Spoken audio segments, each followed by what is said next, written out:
हवा की आलूदगी और फेफड़ों की बीमारी, क्या आपका सांस महफूज है? क्या आपने कभी सोचा है कि जो हवा हम रोजाना सांस में ले रहे हैं वो कितनी साफ है?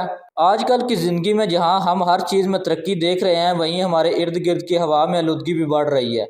और ये आलूदा हवा हमारे फेफड़ों को किस तरह नुकसान पहुंचा रही है, ये बहुत ही अहम सवाल है।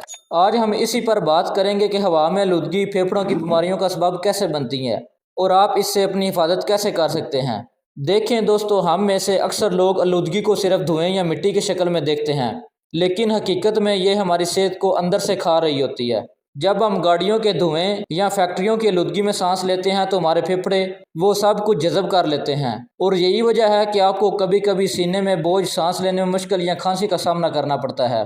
आपको ये सोचना चाहिए कि क्या हम इस मसले पर कुछ कर सकते हैं। जी हाँ, हम कुछ एहतियाती तदाबीर कर सकते हैं, अपना सकते हैं, जो हमारी सेहत को बेहतर बना सकती हैं। तो दोस्तों, पहली बात यह है कि हम जब भी बाहर निकलें तो इस बात को यकीनी बनाएं कि हम एक अच्छे मियार का मास्क पहनें।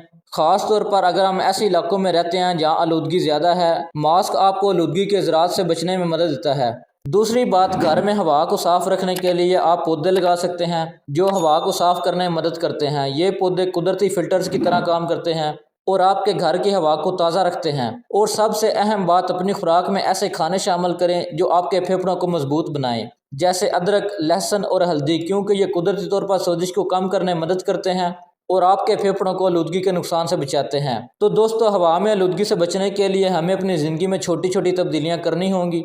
हम ना सिर्फ अपने फेफड़ों की हिफाजत कर सकते हैं बल्कि अपनी मजमूई सेहत को भी बेहतर बना सकते हैं। अगर आपको ये वीडियो पसंद आई हो तो लाइक करें और इसे दूसरों के साथ भी ज़रूर शेयर करें, ताकि सबको ये मालूम हो कि आलूदगी से बचने के लिए क्या क्या किया जा सकता है। और अगर आपके पास कोई सवाल हो तो कमेंट सेक्शन में ज़रूर पूछें। हम हमेशा आपकी सेहत का ख्याल रखने के लिए यहाँ मौजूद हैं।